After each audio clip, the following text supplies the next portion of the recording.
probably the worst day of my life, if I'm being honest. I didn't know my mum had cancer. She wanted to keep that from me. I just started at higher education college in Wales, staying away from home. And I think she thought, rightly probably, that if I knew how poorly she was, I would give that up to come and look after her. An only child. Mum's mean a lot to their boys, and she meant the world to me.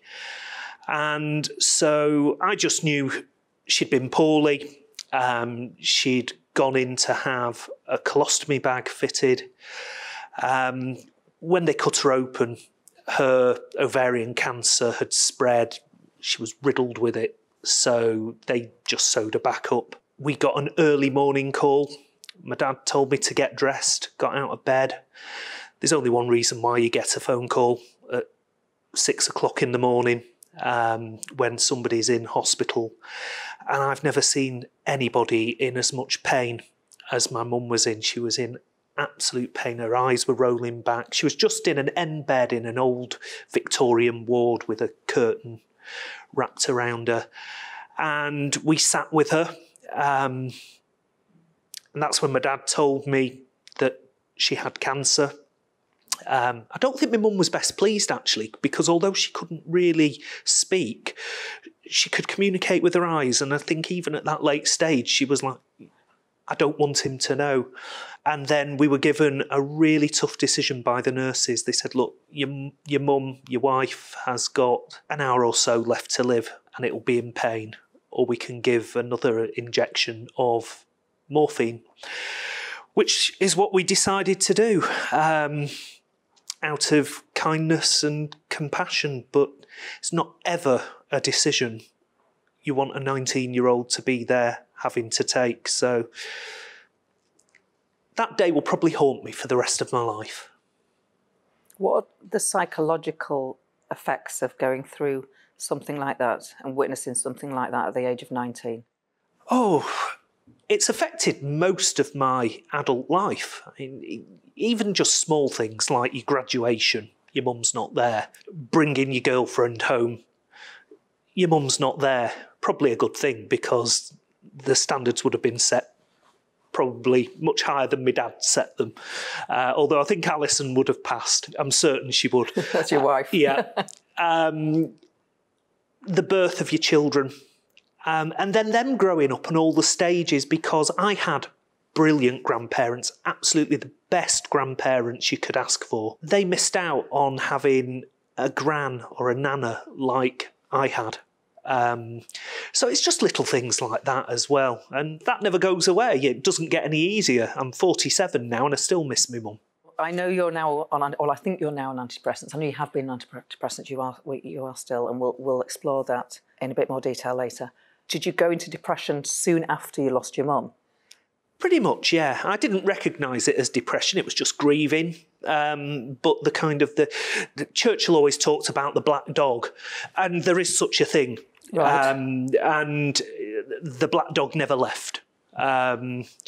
Sometimes he'd be in his kennel a little bit, you know, but was always there. You were always aware that that cloud was there, that something was missing, that the spark had gone out, kind of thing.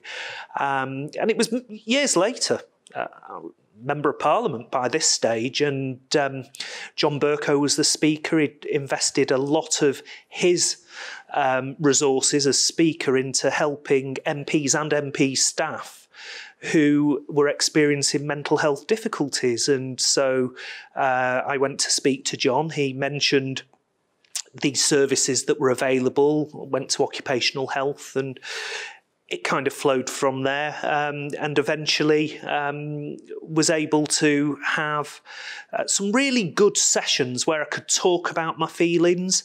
And the doctor at the House of Commons, absolutely incredible lady, and she said, look, it's not a sign of weakness. These pills can make you feel better, normal, whatever that means. Just try them. And I did. And I remember waking up one morning feeling normal, feeling like I did as a child, without a worry, without any of the stresses. Remember, the 2017 general election had been called, and I was the most senior person of the front bench who unfortunately was in London at just that particular moment. And so I was sent from Labour headquarters down to College Green. And of course, you've got to put on a bit of a show. We were 25% behind in the polls, and, you know, we were facing a drubbing. And you've got to convince the world that there is a Labour Party worth voting for on day one of a general election. And I remember being asked about what Labour's chances are, and we're in it to win it, and of course we can fight to win, and we're in it to pick up seats, and put on my usual brave face. And the interviewer said, "Mr. Gwynne, you're 25% behind in the opinion polls. Why are you so cheery?" And I just laughed and said, "Oh, it's the pills, not the polls." And it was only after the Evening Standard, 9 months after that general election, ran a piece on my mental health. I spoke to them about it, and Kevin Maguire stopped me in the lobby, and he said to me, "I remember you saying it's the pills, not the polls." And I thought, what a great line! I didn't realise you were actually on the pills. Do you think you'll be on pills for the rest of your life? When you talk, do you ever think, "Oh, should I still be on these pills? Do I need to wean myself off?" Tell me what goes through your mind when I've never really thought about it. I mean, there is a danger that they become a bit of a crutch, and if I don't need them, then probably there's a time to wean yourself off them. But how do you know when that time is? I only feel good probably because I'm medicated, and whatever chemical imbalance I've got going on in my body, that fixes it. The moment you stop taking them, will that chemical imbalance return? So my doctor's fairly easy about me being on them, and I'm perfectly happy to take them. It makes me feel normal. Any side effects? No. So it's just win-win. It's win-win. I take a pill and I feel my good self. Do you have talking therapies? Have you had talking therapy? I did have. That was part of the speakers programme. And I only had 6 sessions, but being able to talk about some of those dark periods, particularly when my mum died, that really helped. And it helped me rationalise it and understand some of the background to it, and why she didn't want me to know, and why my dad was protective of me. And, you know, it's for the best reasons. My mum was a working class girl from Wythenshawe. She was incredibly bright, super bright. She went to the grammar school, she passed her 11 plus, she got really good O-levels, probably would have gone on to do A-levels, but the circumstances of the family. Her dad fell ill, he was a docker at Manchester Ship Canal, at Salford Docks. Income had to come in, so my mum went to work. She was determined, which I think is a proper working class value. She was determined that her child would have all the opportunities that she wasn't able to have, and she made damn sure I got them. It's not just losing your mum. Your late Auntie Sue was a heroin addict who was jailed for a time too. She was.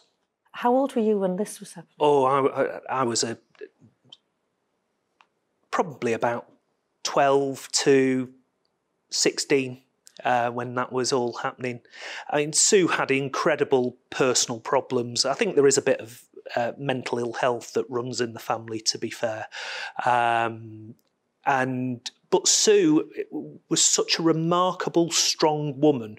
She's one of the few people I would ever known that if she sets her mind to something, she will do it just out of sheer bedevilment because she can. And she decided one day when she was in prison that she was coming off drugs. Usually people have the opposite route when they go into prison, and she came out of prison clean. And she didn't touch drugs again. She still had alcohol problems, but she tackled those, and in her latter years didn't touch alcohol again, and actually went on to volunteer and then work for the National Health Service to mentor people who were going through the same traumas, which is just remarkable. And she was a very strong woman who could put her mind to anything. And your uncle, on the other side, I believe, who you described as like an older brother, he killed himself. He did. So my Uncle Brian, my dad's youngest brother, had mental health issues as well. And it was just 2 years after my mum died. He took his life. He attached a hose pipe to a car exhaust and was found in a beautiful part of the Peak District, a place that he loved. He used to take me and my other cousins camping in Edale. We had such happy memories because he was the youngest of 6. So actually for him, the cousins were more like his younger brothers and sisters than his brothers and sisters were. So there is definitely mental health struggles in your family. There is. What's been your lowest point? Oh, the lowest point. I mean, there have been difficult points in my life, but I have to say, I think the lowest point is losing my mum at 19, because you don't get over that. She'd be incredibly proud of what you've achieved. She would. I don't think she ever envisaged me being a member of Parliament, and that would have just blown her mind. And also my grandparents as well, particularly on my mum's side, because they were, proper working class. And my granddad was a docker, as I said, and his dad, who was killed tragically in the First World War, was a docker, and his dad was a docker, and they moved up from Portsmouth, where they obviously developed their dock labouring skills, and moved up to the new Manchester Ship Canal when it opened at the end of the 19th century.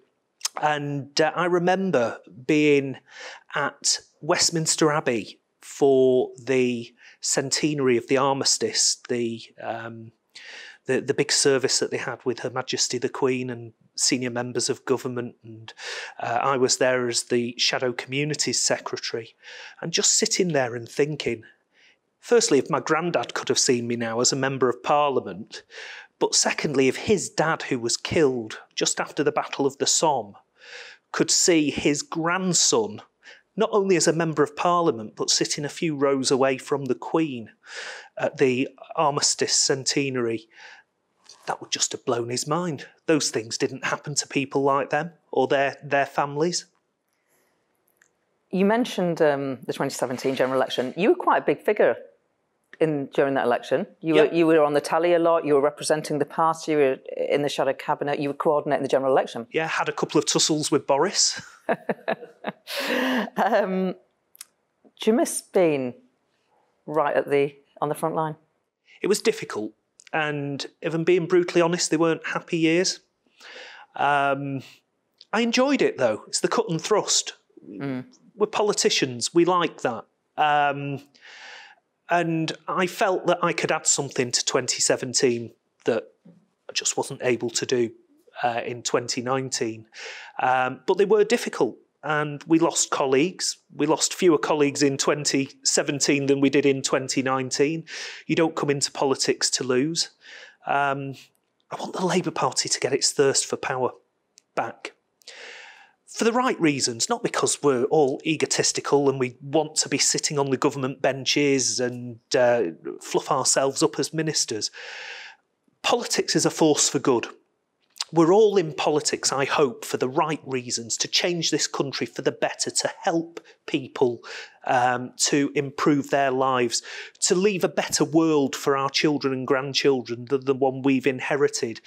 You can't do that from the opposition benches, and until we get that thirst for power to put things right, to do things for the better, to really change people's lives, to transform people's lives and life chances, it's just a frustration. You don't get that in opposition. And I've been on the opposition benches for 11 years. It's 11 years too long. You mentioned about your working class heritage. Yeah. Your party's got a major problem with working class people. It has. And I don't think it recognises the scale of that problem, do you? I recognise the scale of it. It sounds really cheesy. I always say when I'm asked by kids in local schools what's special about being an MP, and it's not that you can change the law and you can help people and you can do really good things. For me, it's an extra special privilege to represent where I've always lived, grown up, gone to school, brought my own family up. If I mess up, I've still got to go home and look my friends, family and neighbours in the face. And, I'm very aware of the disconnect between the Labour Party and what you would traditionally call Labour voters. Very aware of that. And it's not something that's new. It's not something that could be pinned on Keir Starmer or on Jeremy Corbyn or on Ed Miliband. It's actually been around for quite some time, including a time when we were in government. Well, hang on. I mean, you still represented Ashfield and absolutely. Actually, you do represent Barnsley, but Stoke and all those seats. You don't need to Sedgefield. But the disconnect had already started. It's been exacerbated over recent years as we've been further away from power. But some of the things that people say to me, why didn't Labour do this? Why didn't Labour do that? And actually, there are sound arguments as to why we should have done more in what we call heartland seats. I actually wish we'd been as politically ruthless as the Tories now are in these same seats, because the Tories are using power to do the things that, quite frankly, we ought to have used our 13 years in power to do. They're doing it for solely political reasons, not altruistic reasons. They've worked a route to getting a majority through the Red Wall. And so when it comes to the Levelling Up Fund, when it comes to investing in towns, when it comes to infrastructure and all the announcements that they're making, they are honed into a political set of seats that they have to hold. And that is causing us great damage. Straight talking and heartbreaking too. Thank you. Thank you. Andrew Gwynne.